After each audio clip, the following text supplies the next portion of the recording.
Hello, আসসালামু আলাইকুম। কী অবস্থা সবার, কেমন আছেন? আমি আজকে ফুলকপি রোস্ট তৈরি করবো। তো বেশি করে পেঁয়াজ বেরেস্তা করে নিচ্ছি। এর মধ্যে কাঠবাদাম দিয়ে দিচ্ছি। আপনারা কাজু বাদাম ইউজ করবেন। আমার কাছে আসলে কাজু বাদাম ছিল না, এজন্য কাঠবাদাম দিয়ে করছি। আর ওর মধ্যে আমি একটু ব্লেন্ড করে নেবো 3-4টা কাঁচামরিচ আর টক 2টা ফেটে নিয়ে নিয়েছি। এখন ওটা ব্লেন্ড করে নিব।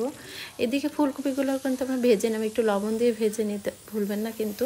আর আলুর সাথে ভেজে নেবেন। আপনারা আলুটা স্কিপও করতে পারেন, আলু শুধু ফুলকপি দিয়ে রোস্টটা করতে পারেন। আমি একটু আলু দিয়ে দিয়েছি। হালকা ভেজে নিতে হবে, বেশি ভাজলে কিন্তু গলে যাবে।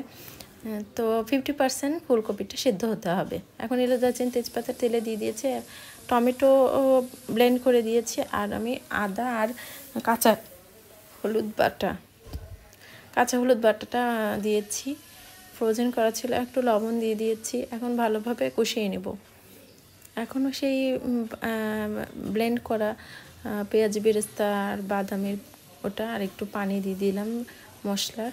এখন ভালোভাবে কষিয়ে নিতে হবে। আসলে কষানো যত ভালো হয় মনে হয় রান্নাটা তত সুন্দর হয়, এই রোস্টের ক্ষেত্রে বিশেষ করে। এখন যতক্ষণ না তেল বের হচ্ছে ততক্ষণ আমি কষাতেই থাকবো।